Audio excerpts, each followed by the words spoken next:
नमस्कार और स्वागत है हिंदी ऑडियो बुक पर। यहाँ हम शब्दों को आवाज़ देते हैं और कहानियों को जिंदा करते हैं। आज की ऑडियो बुक शुरू करने से पहले अगर आपने अभी तक सब्सक्राइब नहीं किया है तो जुड़िए हमारे इस सफ़र के साथ। शोभन यूनिवर्सिटी से लौटे तो हर तरह का प्रबंध कर चुके थे। बैंक से पैसे निकलवा लिए थे, छुट्टी की अर्जी दे दी थी और सफ़र के लिए आवश्यक छोटा मोटा सामान खरीद लिया था। कोई सीधी बात सफ़र के बारे में नहीं हुई थी, लेकिन उन्होंने ये निर्णय कर लिया था कि कलकत्ते जाना होगा और तुरंत जाना होगा। मेरी सहमति उन्होंने नहीं ली थी, लेने का प्रयत्न भी नहीं किया था, लेकिन मुझे यह अच्छा ही लगा। ठीक ही हुआ कि उन्होंने सहमति लेने का प्रयत्न नहीं किया। हाँ, मेरे मन में एक आशंका थी कि संभवतः वे अकेले ही वहाँ जाना चाहेंगे, लेकिन यह आशंका जल्दी ही दूर हो गई।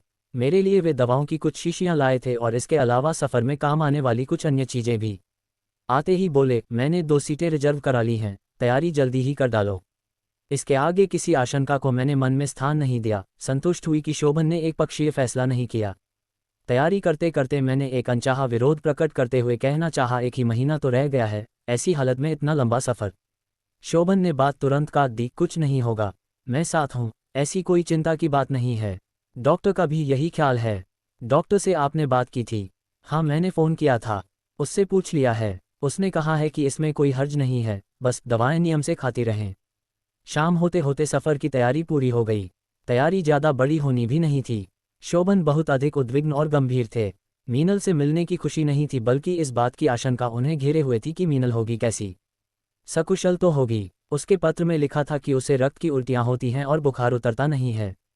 शरीर जर्जर हो गया है। उनका चेहरा देखकर लगता था जैसे उनका वह वाक्य उनकी आंखों से टपक आएगा, रक्तकमल को बचाने के लिए अपना सर्वस्व लगा दूंगा और तब भी न बचा सका तो टूट जाऊंगा। उस समय मेरे मन में कातरता भरा एक दर्द मात्र ही उभरा था, उससे अधिक कुछ नहीं। यद्यपि यह भी सही है कि उस वाक्य के पीछे इतना अधिक कुछ था कि दर्द नहीं, बल्कि हृदय से चीत्कार फूटना चाहिए था। गाड़ी जब तक हावड़ा स्टेशन तक पहुंची, हम लोगों ने बातें बहुत ही कम करें। सच तो यह है कि बातों के लिए विषय ही नहीं था। जो एक विषय संभव था वह अत्यंत दुखद था। मीनल के बारे में बात करते हुए मन सहमता था। स्टेशन आने से पहले ही शोभन ने सामान जल्दी जल्दी समेट लिया। हमें मालूम था कि मीनल आज स्टेशन पर स्वागत के लिए नहीं आ सकी होगी। फिर भी अनायास हमने प्लेटफॉर्म पर निगाहें दौड़ाईं। शोभन सहसा बहुत उदास होकर नीचे उतर आए। आशंका के स्थान पर उनके चेहरे पर दुश्चिंताएं छाया की तरह एक पर एक उभरती जा रही थीं। सफ़र के कारण चेहरा और भी जाने कैसा हो आया था। किस तरह कुली किया, कैसे टैक्सी स्टैंड तक पहुंचे और फिर कैसे मीनल के घर तक आए, यह पता नहीं लगा। टैक्सी रुकते ही बदहवास से शोभन टैक्सी से उतरे और झपटते हुए अंदर चले गए। टैक्सी ड्राइवर ने सामान उठाकर नीचे रखा, मैंने उसे पैसे दिए और टैक्सी चली गई। सामान यहीं छोड़ें या नहीं, ये सोचती हुई थोड़ी देर मैं वहीं रुकी रही। बाहर सामान छोड़ना नहीं चाहती थी और अकेली खड़ी रहना अच्छा नहीं लग रहा था। मन खींच आया। किसी तरह छोटी अटैची हाथ में उठाए और अंदर आई। मीनल कमरे के एक कोने में पलंग पर लेटी थी। पलंग के पास कुर्सी पर उसकी कोई छात्रा बैठी थी और शोभन पलंग के एक किनारे बैठे हुए उसका माथा सहला रहे थे। मुझे देखा तो लज्जित हो आए और उठते हुए बोले, अरे तुम बैठो कुंतल, मैं सामान बाहर से लाता हूँ। कहकर वे तेजी से बाहर चले गए। पलंग पर लेटी हुई बेहद दुबली मीनल का चेहरा एकदम पीला पड़ गया था। मुझे देखकर उसने उठना चाहा, लेकिन मैंने रोक दिया। उसका हाथ छूते ही मैं सहम गई। उसे बहुत तेज बुखार था। उसका माथा जल रहा था और होंठ नीले हो आए थे। मैं इतना ही पूछा सकी, कैसी हो मीनल? मीनल ने कुछ कहना चाहा लेकिन बोल नहीं पाए। अचानक खांसी बहुत जोर से उभर आई। खांसते खांसते वह आधी उठ गई। मुझे कुछ सूझ नहीं पाया। मैं जल्दी जल्दी उसकी पीठ सहलाने लगी। तभी खांसी के साथ उसे उल्टी आ गई। रोकते रोकते भी मेरी अंजुरी रक्त से भर गई। मेरा मन कांप उठा। मैंने कातर होकर मीनल की छात्रा की ओर देखा। भयभीत छात्रा को स्थिति समझते देर न लगी। तेजी से उठकर बाहर जाते हुए उसने कहा, आप ठहरिए, मैं पानी लाती हूँ। तभी सामान दोनों हाथों में उठाए हुए शोभन अंदर आए। इतना रक्त देखते ही उनका चेहरा सफ़ेद पड़ गया। मैंने कहा, किसी डॉक्टर को बुला लीजिए, जल्दी कीजिए। गए। शोभन ने कुछ कहना चाहा लेकिन उनकी आवाज़ भर्रा गई। वे तुरंत बाहर चले। कोई 15 मिनट बाद वे एक डॉक्टर को लेकर अंदर आए। मीनल को देखकर डॉक्टर स्वयं अवाक रह गया। परीक्षा करने के बाद उसने मीनल को 2 इंजेक्शन लगाए और कहा कि इन्हें लगातार बर्फ चूसने को दीजिए। जाते जाते उसने हम दोनों को बाहर बुलाया। चिंता और सहानुभूति भरे शब्दों में उसने कहा, मरीज की हालत अच्छी नहीं है, मुझे क्षमा कीजिएगा, यह आपकी वाइफ है। शोभन ने कहा, नहीं, वो मेरी मित्र हैं, मेरी पत्नी ये है कुंतल। शोभन ने मेरी ओर संकेत किया। ओह, तो हम आपको सलाह देंगे। आपकी वाइफ की कंडीशन बहुत डेलिकेट है, आप इनको मरीज से अलग रखिए। लिया। मैंने सुनकर मुंह नीचा कर लिया। शोभन ने फीस देकर दवाओं का पर्चा हाथ में ले। सफ़र की थकावट मेरे पोपो में भरी हुई थी और ऊपर से मीनल की ऐसी दशा देखकर मन खराब हो आया। फिर भी अपने ऊपर नियंत्रण करके मैं मीनल के पास बैठी रही। शोभन दवाएं, बर्फ और बहुत सा फल लेकर वापस लौटे। मीनल को सहज होने में बहुत समय लगा। रह रहकर खांसी उभर आती थी। एक बार खून की उल्टी फिर हुई। रात तक खांसी शांत हो जाने के बावजूद बुखार बहुत तेज हो गया था। शोभन बराबर बर्फ के पानी से भीगी हुई पट्टी उसके सिर पर रखते रहे। काफी रात गए शोभन को मेरा ध्यान आया। बोले, तुम रात में भी ठीक से नहीं सोई थी और अभी खाना भी नहीं खाया है। ऐसी अवस्था में ऐसा ठीक नहीं है। जाओ, हाथ मुंह धो लो और खाना खाकर सो जाओ। रात में डॉक्टर दोबारा आया। मीनल को एक इंजेक्शन और दिया गया और कुछ हिदायतें देकर वह चला गया। मीनल को बीच बीच में तेज बुखार हो जाता था। निरंतर 5 दिन तक यही स्थिति रही। शोभन ने यूनिवर्सिटी को तार देकर अपनी छुट्टी और बढ़वा ली। लेकिन अब मीनल की हालत में काफ़ी सुधार हो आया था। छठे रोज हम दोनों से अधिक प्रसन्न स्वयं डॉक्टर ही था। कितनी ही बार उसने ये कहा कि मीनल की तबीयत उसकी दवा से ठीक हुई। हम लोग स्वयं भी यही मानते थे, लेकिन फिर भी डॉक्टर जैसे आशातीत प्रशंसा सुनना चाहता था। उस दिन शोभन ने कहा, कुंतल, मेरा ख्याल है अब हम लोग इलाहाबाद लौट चलें, क्योंकि मीनल की हालत अब काफ़ी सुधर चली है। मीनल अब सफ़र कर सकती है। वह इलाहाबाद में रहेगी तो उसका आगे इलाज ज़्यादा अच्छा हो सकेगा। डॉक्टर स्वयं भी कह रहा था कि कलकत्ते की जलवायु मीनल के अनुकूल नहीं है। मीनल को वापस इलाहाबाद ले जाने के लिए काफ़ी इंतजाम करना पड़ा। इस बात का डर था कि उसकी हालत रास्ते में बिगड़ न जाए, लेकिन वैसा कुछ हुआ नहीं। सफ़र में कोई कठिनाई नहीं हुई। मीनल के स्वास्थ्य में किसी भी तरह की गिरावट नजर नहीं आई, बल्कि पीलेपन के बावजूद चेहरे पर थोड़ी सी खुशी ही झलक रही थी। शोभन के आग्रह पर इलाहाबाद तक अधिकतर वह सोती ही आई। घर तक पहुंचने पर शोभन ने सबसे पहला काम ये किया कि अपने परिवार के पुराने परिचित डॉक्टर को बुला लाए। अरे भाई, किधर हैं कुंतल जी? घर के अंदर प्रवेश करते ही डॉक्टर साहब ने ऊंची आवाज में कहा। मैं सामने ही मिल गई। भारी बिस्तर को घसीटकर बेडरूम में पहुंचाने की कोशिश कर रही थी। अरे ये क्या कर रही हैं आप? डॉक्टर साहब ने आश्चर्य भरे स्वर में कहा, इस तरह तो आप सुइसाइड कमिट कर लेंगी। ऐसा सामान आप क्यों उठाती हैं? तारांकन। मैंने लज्जित होकर होलडाल छोड़ दिया। उन्हें नमस्कार किया। नमस्कार का उत्तर देकर उन्होंने तुरंत कहा, देखिए साहब, इस तरह की गड़बड़ करने पर डॉक्टर क्या भगवान भी कुछ नहीं कर सकता। अच्छा कुंतल जी, अब आप चलिए, मैं चेकअप कर लूँ। इस बीच मैंने देखा शोभन चुपचाप जैसे अवाक से खड़े हुए मुझे और डॉक्टर साहब को देखे जा रहे थे। मैंने कमजोर स्वर में कहा, मैं तो बिल्कुल ठीक हूँ डॉक्टर साहब। शोभन को जैसे सहारा मिला। तेजी से बीच में आकर बोले, डॉक्टर साहब, बात यह है कि वो मीनल हमारे साथ आई है। उसे कुछ तकलीफ है। मीनल? डॉक्टर साहब ने आश्चर्य से पूछा। हाँ डॉक्टर साहब, मेरी बहन है। कलकत्ते से आई है। उसे T0B0 है। हे भगवान! डॉक्टर साहब ने आशंकित होकर कहा, ऐसे मौके पर मेरा मतलब है कुंतल जी की ऐसी हालत है और आप घर में T0B0 का मरीज ले आए। उसे सेनेटोरियम क्यों नहीं ले गए? शोभन सफाई नहीं दे पाए। किसी तरह बात काट कर बोले, डॉक्टर साहब, आप जरा देख तो लीजिए। मैं जानता हूँ वह आपके ही इलाज से ठीक होगी। डॉक्टर साहब शोभन के पीछे पीछे सीढ़ियों से होकर ऊपर नीले कमरे की ओर चले गए।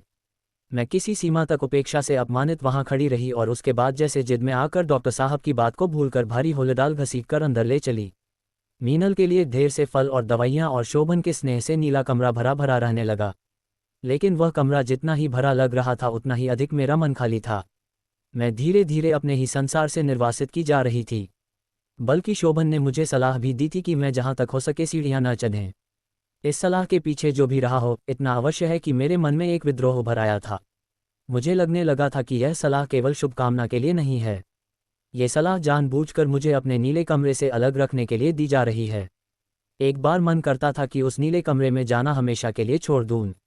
दूसरी बार मन में यह आता था कि मेरा जो अधिकार है उसे मैं बलात ही अपने हाथ में रख लूं। किसी तरह दीवारों का सहारा लेकर मैं सीढ़ियां चढ़ती और नीले कमरे तक पहुंच जाती। अक्सर मैं देखती थी हल्की चादर ओढ़े हुए मीनल पलंग पर लेटी है और शोभन उसके ऊपर झुके हुए उससे बातें कर रहे हैं। मुझे देखकर जैसे थोड़ा सा सावधान हो जाते और मुझे सीढ़ियां न चढ़ने की हिदायत देकर फिर बातों में तल्लीन हो जाते। मन बहुत अधिक जलता था। रोए रोए में क्षोभ का कंपन दौड़ जाता था। यह ऊपर न आने की हिदायत किसके लिए है आखिर? मेरे लिए या मीनल के लिए? क्यों दी जाती है ये हिदायत? मेरे और शोभन के बीच क्या जंगली लतर का पर्दा नहीं खींचती जा रही है?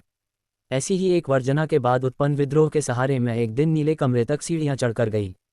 उतनी देर तक तो अपने आप को साधे रही, लेकिन ऊपर पहुंचते पहुंचते चक्कर आ गया। लगा आंखें बंद नहीं करूंगी तो शायद चक्कर खाकर सीढ़ियों पर जा गिरूंगी। कमरे के अंदर बढ़कर अनुमान से हाथ बढ़ाकर मैंने दीवार थाम ली और तब आंखें खोलीं।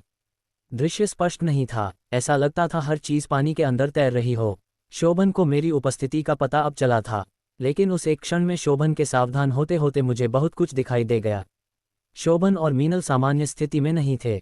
मेरे कंठ से संभवतः एक दबी हुई चीख निकल गई। शोभन उसी स्थिति में पलंग के नीचे उतरे, झपटकर उन्होंने बाहों से मुझे थाम लिया। सिर इस तरह घूम रहा था कि चाहकर भी मैं प्रतिवाद न कर पाए। सहारा देकर वे मुझे पलंग तक ले गए। मेरे शरीर से पसीना छूट रहा था। शोभन जैसे बहुत सदय होकर बोले, मैंने तुम्हें मना किया था कि तुम सीढ़ियां मत चढ़ो, तबीयत खराब हो जाएगी। मुझे अभी भी चक्कर आए जा रहे थे। खुलकर बलात् बंद होती हुई आंखों से मैंने इतना अवश्य देख लिया था कि मीनल एक चादर लपेटे हुए पलंग के दूसरी ओर मुंह किए लेटी है। चादर से शरीर का जितना हिस्सा दिख रहा है उससे लगता है कि वह बिल्कुल निर्वसना है।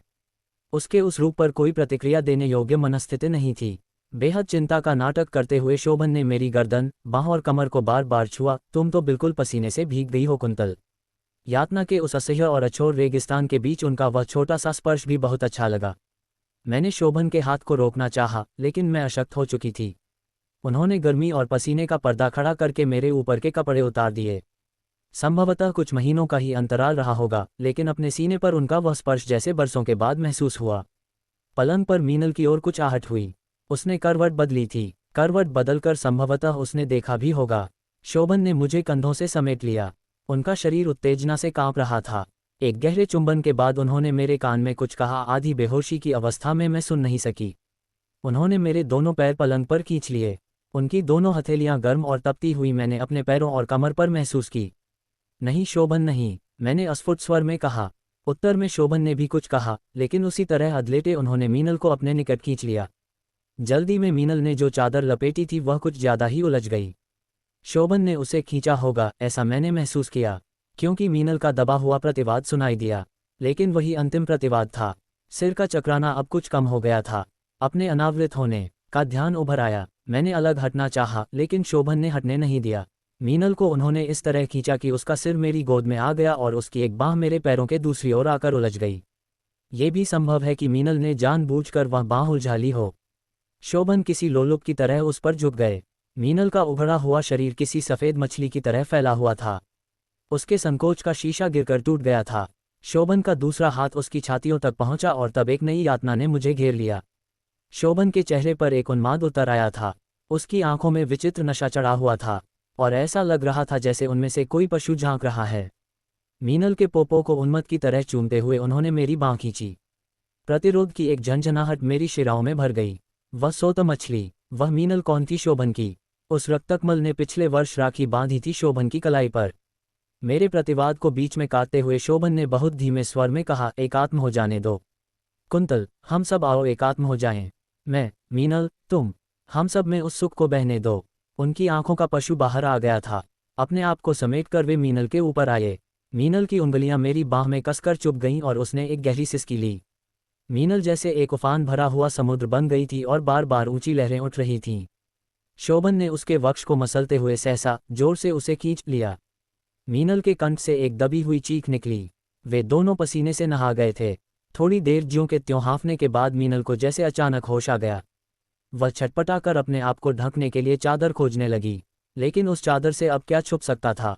सत्य इतना बड़ा था जिसे दुनिया की कोई भी चादर अब छुपा नहीं सकती थी। उस दिन शाम तक दर्द बहुत बढ़ गया। मैं बेचैन हो उठी, बार बार होंठ दांतों से दबाकर पेट में उठते हुए शूल को वश में करने की कोशिश करती। मन कर रहा था कि चाहे जो कुछ हो जाए अब इस दर्द को शोभन के साथ बांटने नहीं जाऊंगी। ये संयोग ही है कि पूजा समाप्त करने के बाद शोभन की माँ जाने क्या खोजती हुई मेरे कमरे में आईं। मुझे देखकर वे चकित रह गईं। हड़बड़ा कर बोली, अरे मुझे पहले क्यों नहीं बताया कुंतो? अरे शोभन, शोभन, शोभन को आवाज देती हुई वे तेजी से आंगन की ओर भागीं। क्षण भर में उन्होंने पूरे घर में शोर मचा डाला। शोभन और मीनल किसी तरह जल्दी जल्दी नीचे आए। माँ उन्हें देखते ही जैसे उन पर बरस पड़ी। अरे तू कैसा पति है शोभन, तुझे इतना भी पता नहीं कि बहू की क्या हालत है? जल्दी कर, बहू को अस्पताल ले चल अभी, शोभन ने अवाक होकर कहा। अरे और फिर क्या, पागल हो गया है? माँ उनके ऊपर फिर चिल्लार थी। अस्पताल से मुझे आमतौर पर नफरत थी। अस्पताल की गंध से मुझे चक्कर आने लगते थे। फिर भी मैंने अपने मन को पक्का किया। घर से बाहर आते आते जाने क्यों उस जंगली लतर पर दृष्टि चली गई। लतर अब बहुत बुरी तरह फैल गई थी। जाने क्यों पहली बार मेरे मन में आया कि अब कोई उपाय नहीं है। कितना भी चाहूं ये लतर तो बढ़ेगी और इतनी बढ़ेगी कि समूची फुलब्या को ढक लेगी। अस्पताल पहुंचते पहुंचते मेरी हालत और बिगड़ गई। डॉक्टर ने परीक्षा की और चिंतित हो आई। उस समय डॉक्टर ने शोभन और मां को अलग ले जाकर क्या कहा था, मैं सुन नहीं पाई थी। ये बाद में ही मालूम हुआ था कि बच्चे की हृदय गति बहुत अधिक धीमी हो गई थी। मेरा शरीर भी नीला पड़ता जा रहा था। डॉक्टर ने कहा था कि बड़ा ऑपरेशन किए बिना जान को खतरा है। उपाय कुछ था भी नहीं। हल्के से कहीं अंदर की ओर से एक मृत्यु भय उभरा, ऑपरेशन बहुत जरूरी है। ऑपरेशन बहुत गंभीर है, उसके बिना क्या होगा और अगर ऑपरेशन स्वयं सफल न हुआ तो। मृत्यु भय मेरी आंखों के आगे अंधेरे पर्दे की तरह झिलमिलाने लगा। एक क्षण वह अंधेरा पर्दा फुलब्या की जंगली लतर का गुच्छा बन जाता था। फिर अगले क्षण मृत्यु भय। क्या वह जंगली लतर अंततः जीत गई? क्या उस जंगली लतर से मेरी फुलब्या का संघर्ष इस तरह विवशता के साथ यहीं समाप्त हो जाएगा? मन में एक छटपटाहट उभर आई। लगा कि अब चुप रहना सुरक्षित नहीं है। और फिर मैंने देखा शोभन का चेहरा। आंखों के सामने खींची हुई मृत्युभय की चादर से जो कुछ दिखाई दिया उसको लेकर कोई अनुमान लगाया नहीं जा सकता था। शोभन का चेहरा गंभीर था, लेकिन उस गंभीरता की व्याख्या करने लायक चेतना नहीं थी।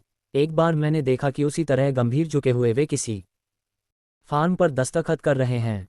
मृत्युभय की दरखास्त फिर उभर आई। शोभन ने फार्म पर दस्तखत करने से इनकार क्यों नहीं किया? उसके मन में क्या है? फुलब्या की उस जंगली लतर से शोभन का कोई समझौता तो नहीं है? एक गोपनीय रहस्यमय समझौता कि वह लतर जब जब फैलेगी शोभन अपने मन का समर्थन उसे देंगे। एक क्षण के लिए मुझे ये भी लगा कि शोभन की जगह उस जंगली लतर की कोई विषैली डाल ही वहां आ खड़ी हुई है जो मेरे भाग्य का विधान लिख देना चाहती है। ऑपरेशन थिएटर में क्लोरोफॉर्म दिए जाने से पहले एक बार फिर मेरे मन ने विद्रोह किया। उस फार्म पर शोभन ने हस्ताक्षर कर दिए थे जिस पर लिखा था कि ऑपरेशन के दौरान यदि रोगी की मृत्यु हो जाए तो मैं इसके लिए किसी को दोष नहीं दूंगा। फुलब्या की विषैली लतर ने संभवतः चाहा भी होगा कि मेरी मृत्यु हो जाए। उस विषैली लतर ने ही हस्ताक्षर किए होंगे। मैं चाहती थी नहीं, लेकिन फिर भी मूक छटपटाहट के वे क्षण कब समाप्त हुए और क्लोरोफॉर्म ने मेरी चेतना पर कब असर किया, मैं नहीं जानती। गहरे और गहरे लगातार चेतनाहीनता के कुएं में गिरते जाने का अनुभव भी समाप्त हो गया। संभवतः मैं सहसा ही होश में नहीं आई, बल्कि होश में आने से काफी पहले मेरा अंतर्मन जाग गया था। मुझे इस बात का बोध नहीं, लेकिन बाद में किसी ने मुझे बताया था कि होश में आने से पहले मैंने चीत्कार किया था, छोड़ दो मुझे, छोड़ दो, मेरे पति को छीन लिया, मेरे बच्चे को मत छीनना। पानी बर्फ के भीगे कपड़े से मेरा माथा, आंखें और होंठ बार बार पोंछ दिए जाते। बार बार पानी मांगने पर मार्फिया और दूसरे इंजेक्शन बराबर दिन रात 3-3 घंटे पर लगाए जाते। सारा तन बंद दिया गया। सेलाइन वाटर की बोतल एक के बाद दूसरी बाह में लगी रहती। तीसरे दिन मेरी हालत में कुछ सुधार हुआ। मैं आसपास के परिवेश को समझने लायक स्थिति में हुई, लेकिन तब एक और कष्ट ने मुझे आ घेरा। शोभन ने बताया कि बेबी की हालत अच्छी नहीं है, शायद उसके पेट में विषैला पानी चला गया है। शोभन इस तरह बोल रहे थे जैसे उनका स्वर बड़ी दूर से आ रहा हो। मेरे रोए रोए में कड़वाहट भर गई थी। वह जहर बेबी की बजाय मेरे शरीर में क्यों नहीं फैल गया? क्या वह जंगली लतर इस तरह मेरे प्यार को भी समेट लेगी और मेरे प्यार के साथ मेरे अपने वात्सल्य की भी आहुति ले लेगी? नहीं नहीं, मैं चीख उठी थी, मुझे मेरी बच्ची ला दो। बेबी की हालत सचमुच बहुत खराब थी। उसे ऑक्सीजन दिया जा रहा था। चौथे रोज मिशनरी स्कूल के फादर पॉल आए। एक क्षण के लिए उनको देखकर न जाने कैसे मेरे तन मन की व्यथा और जलन शांत हो गई, लेकिन मन की उदासी और बेबसी और अधिक गहरी हो आई। मुझे लगा कि मैं उनकी शांत और शीतल हथेली पर माथा टिकाकर रो दें कि मेरे साथ एक धोखा हो रहा है, एक गहरा षड्यंत्र। शोभन फादर पॉल के पास नितांत शिष्टता के साथ इस तरह खड़े थे जैसे गुनाहों की एक बहुत बड़ी बस्ती में कोई एकमात्र देवता खड़ा हो। फादर पॉल कुछ भी नहीं जानते थे, उन्हें कुछ भी पता नहीं था। मुझे सांत्वना देने के बाद वे शोभन को सांत्वना देने में लग गए थे और शोभन का चेहरा इस तरह कृत्रिम करुणा से भर गया था जैसे वे सचमुच ही बहुत अधिक दुखी हों, यद्यपि वह सब कुछ झूठ था। मैं चीखकर कहना चाहती थी कि यह सरासर झूठ है। शोभन अंदर दुखी नहीं बल्कि सुखी हैं और अगर मैं और मेरी बच्ची न बचे तो वे मन में बहुत खुश होंगे। लेकिन वह सब कुछ चाहकर भी कंठ से बाहर नहीं आया, जैसे उसी जंगली लतर ने बलात् मेरे कंठ को घोंट दिया। फादर पॉल अपने साथ एक तस्वीर लाए थे, शिशु क्राइस्ट को गोद में लिए हुए वजन मेरी की तस्वीर। उसे उन्होंने मेरे ठीक सामने वाली दीवार में टांग दिया। मेरी आंखों में उभरी हुई यातना की जलन फिर शांत होने लगी, शायद उस तस्वीर को देखकर। फिर उन्होंने प्रार्थना की। कह नहीं सकती कि उनकी प्रार्थना का ही असर था, लेकिन दूसरे दिन शाम तक बेबी की हालत में चमत्कारिक सुधार हुआ। शाम को जब फादर पॉल दोबारा आए तो बेबी ने जीवन में पहली बार अपनी मां का दूध पिया था। फादर पॉल मुझे और बेबी को आशीर्वाद देकर शोभन के साथ बात करते हुए बाहर चले गए। बेबी की हालत में सुधार के साथ साथ मेरे स्वास्थ्य में भी अंतर पैदा होना शुरू हुआ। लेकिन एक अनुभव मुझे लगातार हो रहा था कि जैसे जैसे मेरी हालत में सुधार होता जा रहा था, मुझे महसूस होता था जैसे आसपास अस्पताल के इस कमरे में भी किसी जगह वह जंगली लतर उग आई है और अक्सर जब मुझे नींद आ जाती है, अपने सर्द हाथों से मेरे गले को टटोलने की कोशिश करती है। रात में मेरी भयाक्रांत आंखें अचानक खुल गईं। गर्दन और कनपट्टियों पर पसीना उभर आया था। खुले दरवाजे के सामने पलंग था जिस पर मसहरी लगी हुई थी। मसहरी के अंदर मैंने देखा, शोभन अकेले नहीं हैं, वहां मीनल भी थी। क्षोभ की जलन फिर उभर आई और पेट में जहां टांके लगे हुए थे तीखा दर्द उभर आया। बहुत प्रयत्न के बावजूद मेरे कंठ से एक तीखी कराह निकल गई। मसहरी के अंदर आंदोलन हुआ और शायद मेरी कराह सुनकर वे दोनों अलग हुए। मैं जानती हूं कि उस समय वह कराह उन्हें कितनी बुरी लगी होगी। हाँ, एक क्षण के लिए मुझे ये निरर्थक आशा भी हुई कि शायद शोभन उठें, उठकर निकट आएं और निकट आकर एक बार यह जिज्ञासा भर कर लें कि मैं कैसी हूं। लेकिन वैसा कुछ भी नहीं हुआ।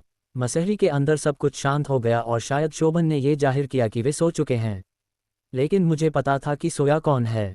सोया शोभन नहीं, मेरा भाग्य था। नस जल्दी ही आ गई। मुझे मालूम था कि वह क्या लाएगी। उसके पास एक इंजेक्शन था। मेरे दर्द को दबाने के लिए वह नियम से लगाया जा रहा था। लेकिन मुझे ये भी पता था कि मेरे असली दर्द को दबाने की शक्ति उस इंजेक्शन में नहीं है। हर पहर के बाद शरीर के किसी हिस्से में ऊपरी दर्द को दबाने वाली सुई धंसा दी जाती और मुझे बेहोशी वाली नींद आ जाती। रात अपनी गर्दन पर उस जंगली लतर ये और ठंडे स्पर्श से नींद खुलती तो दिखाई देता कि सामने बरामदे में लगी गसहरी के अंदर एक ऐसी समानांतर दुनिया हंस खेल रही है जो मुझे अगनी ही दुनिया से देश निकाला दे देना चाहती है। मोनल और शोभन मेरे दर्द और मेरी उपस्थिति से बिल्कुल निस्संग जैसे निश्चिंत होकर एक दूसरे में लीन होते जाते थे। 20 दिन इसी तरह घुटते हुए गुजार दिए। अस्पताल का मेरा वह पलंग सारी दुनिया के बीच रहते हुए भी ऐसा लगता था जैसे चुपचाप उठाकर किसी घनघोर जंगल में बेसहारा छोड़ दिया गया है। 20 दिन बाद डॉक्टर ने कहा, शोभन से ही कहा कि वे अब मुझे घर ले जा सकते हैं। आज सोचती हूँ कि मेरा मन कितना मासूम था कि एक क्षण के लिए घर की बात सोचकर खिलाया। लेकिन फिर मुझे लगा कि अपना कहने के बावजूद वह घर अब मेरे लिए अजनबी बन चुका होगा। और सचमुच वह अजनबी बन चुका था। मेरी फुलबगिया मेरी नहीं लग रही थी। जंगली लतर ने उसके पौधों को बुरी तरह घेर लिया था। सीढ़ियाँ चढ़ने की मनाही थी, इसलिए ऊपर अपने नीले कमरे तक नहीं जा सकी थी। मुझे याद है मेरा मन कितना तड़पा था कि मैं ऊपर जाकर एक बार देखूं तो कि मेरा नीला कमरा कैसा है। मुझे विश्वास था कि वहां बहुत कुछ बदल गया होगा। मीनल की अपनी रुचि का हो गया होगा। संकट के उन दिनों में मेरे वे माँ और पिता भी वहां आ गए थे जिनसे संबंध टूटने की कीमत चुकाकर भी मैंने शोभन से रिश्ता जोड़ा था। पहली बार आए थे, लेकिन फिर भी ऐसा लगता था जैसे शोभन के लिए वे बिल्कुल बेगाने हों और यूं ही राह चलते आकर ठहर गए हों। शोभन ने उनके आने की जिस तरह उपेक्षा की थी उसे उनके अपमान के अलावा कुछ और नहीं कहा जा सकता था। शोभन के इस आचरण से मन खौल गया, विशेष रूप से ये देखकर कि मेरी और मेरे परिवार दोनों की उपेक्षा करके वे मीनल के साथ सारा समय नीले कमरे में गुजारते और दूसरे किसी की उपस्थिति पर कोई ध्यान दिए बगैर यूनिवर्सिटी चले जाते थे। अब मुझ में इतना भी साहस नहीं था कि फुलबगिया में फैलती हुई उस लतर की ओर ध्यान भी दे सकूं। लतर फैल चुकी थी और फैलकर उसने ऊपर से नीचे तक कमरे में फैले हुए मेरे अपने संसार को समेट लिया था। रह रहकर मन करता था कि मैं वहां जाऊं और एक बार बात करूं। मीनल से सीधे पूछें कि यह सब क्यों हो रहा है। अभी थोड़े दिन पहले की बीमार, टूटी हुई और अकेली निरीह मीनल का विंत्र आंखों के सामने आ गया। अभी दिन ही कितने हुए थे जब वह घर में डरते डरते आती थी और शोभन से एक आध किताब लेकर दबी घुटी सी वापस चली जाती थी। फिर पिछले ही रक्षाबंधन में तो उसने शोभन की कलाई पर राखी भी बांधी थी। तब पहली बार उसने शोभन को भाई कहा था और निकटता का पहला रिश्ता तैयार किया था। लेकिन नीले कमरे तक पहुंचने के लिए उस राखी के अंदर कितना बड़ा षड्यंत्र छुपा था। बार बार रक्त की उल्टियां करता हुआ क्षय से पीड़ित उसका चेहरा भी मुझे याद आया और फिर यह भी याद आया कि कैसे उस भयंकर रोग का खतरा झेलकर भी मैंने मीनल की सेवा की थी, सिर्फ इसलिए कि उससे शोभन का कोमल दिखने वाला मन जुड़ा था और इसलिए कि अपनी उस बहन को शोभन एक रक्तकमल मानते थे। मुझे नहीं पता था कि रक्तकमल का वह एक मुखौटा था और उस मुखौटे के पीछे जंगली लतर की भयानकता छुपी हुई है। मुझे सीढ़ियां चढ़ना मना था। कई बार मन करता था कि जबरदस्ती भी सीढ़ियां चढ़ जाऊं और उसके बाद जो कुछ हो उससे भुगत लूं, फिर चाहे वह कितना ही घातक क्यों न हो। कितना भी घातक हो, वह मेरी इस घुटन से तो कम ही होगा। आखिर एक दिन शोभन दिखाई दिए। बड़ी कठिनाई से साहस बटोरकर मैंने उन्हें आवाज दी। आकर वे इस तरह खड़े हो गए जैसे किसी भटके हुए राहगीर ने उनसे रास्ता पूछा हो। एक क्षण के लिए मैंने उनकी आंखों में झांका, लेकिन यहाँ केवल शून्य था। मेरे पहचानने लायक वहाँ कुछ भी नहीं था। जैसी खाली आंखों से उन्होंने मेरी ओर देखा उससे मैं स्वयं डर गई। शोभन जल्दबाजी करते हुए बोले, क्या बात है भाई, जल्दी बोलो, मुझे देर हो रही है। उनके शब्दों से मैं तिलमिला गई। क्षोभ से सारा शरीर जलने लगा। अब तुम्हारी आंखों में मेरा यही मूल्य रह गया है। इसी दिन को देखने के लिए मैंने तमाम दुनिया से निर्वासन लिया था। तुम बहुत महान हो शोभन की, कल ही तो मौत के मुंह से मैं वापस लौटी हूं और आज तुम कह रहे हो कि मैं जल्दी बोलूं, काम क्या है? मीनल से भी बोले हो कभी ऐसे? अब मुझे याद नहीं है, लेकिन बहुत कुछ उस दिन मैंने कह डाला था। पहले तो सकपकाए हुए सुनते रहे, लेकिन फिर उनके चेहरे पर एक क्रूरता और कठोरता उभर आई।